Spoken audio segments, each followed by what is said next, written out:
Баруун орчмын засаг даргын хамгийн газраас бага насны хүүхдүүдийн дархлааг дэмжих улирлын чанартай өвчлөлөөс үүдсэн өвчлөлөөс сэргийлэх өрсөн сэргийлэх зорилгоор 5 дахь жилдээ нархан хүүхдийн сувилийн үйл ажиллагааг хэрэгжүүлэн ажиллаж байгаа. За нархан сувилд 2-5 хүртэлх насны онцгой хяналтанд байдаг суурь эмгэгтэй дархлаа дутмагшилтай ингээд өвчлөмтгий 2-5 хүртэлх насны зорилттой хүүхдүүдийг авдаг. За өөрөөр хэлэх юм бол энэ жилийн хувьд бол 2024-2025 онд улирлын том тус өвчлөлөөр 10 буюу түүнээс дээш эмнэлэгт хэвцэн ампутыг ууж эдгэрсэн тийм хүүхдүүдэд дархлаагийн дэмжих сэргээ эмчилгээ хийх зорилгоор 150 хүүхдийг 3 ээлжээр нэг ээлжинд 50 хүүхд гээд 150 хүүхд нийт 150 хүүхдийг хамруулж байгаа. За энэ жилийн хувьд бол баруун орчмын 1-2 дугаар цэцэрлэгийн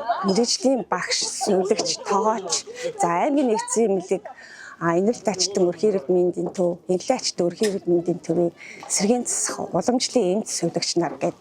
За тэгээд орон нутгийн уртын гэгээ орон нутгийн өмчт аж ахуй тооцоолт үйлдвэрийн газрын жолооч нар гээд нийт 22 албан агч нэг сарын турш ажиллана гэж байна. Манай нархан сувилийн онцлог нь гэвэл уламжлалт ангаах ухааныг орчин үеийн ангаах ухаантай хослуулсан эмийн бас эмчилгээ хийдэг. За үүнд болохоор хүүхдүүдтэй бүтэн биений бариа, сүүн бариан засал, бомб тавих, дээрэс нь шар сүүнд оруулах, ясны шүлэнд оруулах, харцаанд оруулах гэсэн чирэгжүүлэх эмчилгээ хийлгэн мөн өдрийн эмчилгээний 5 удаагийн хоолтой сүүн бүтээгдэхүүн, хүнсний ногоо, эрс боловсрол баялаг юм эмчилгээний 5 удаагийн хоолоор үйлчилдэг.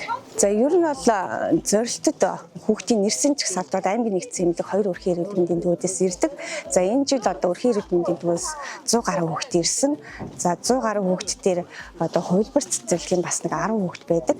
Мөн дээрээс нь эцэг эхийн хүсэлтээр бас том тус өвчнөр өвчсөн ампут гоц эдгэрсэн ийм хүүхдүүдийг нэмж бүртгэж байгаа.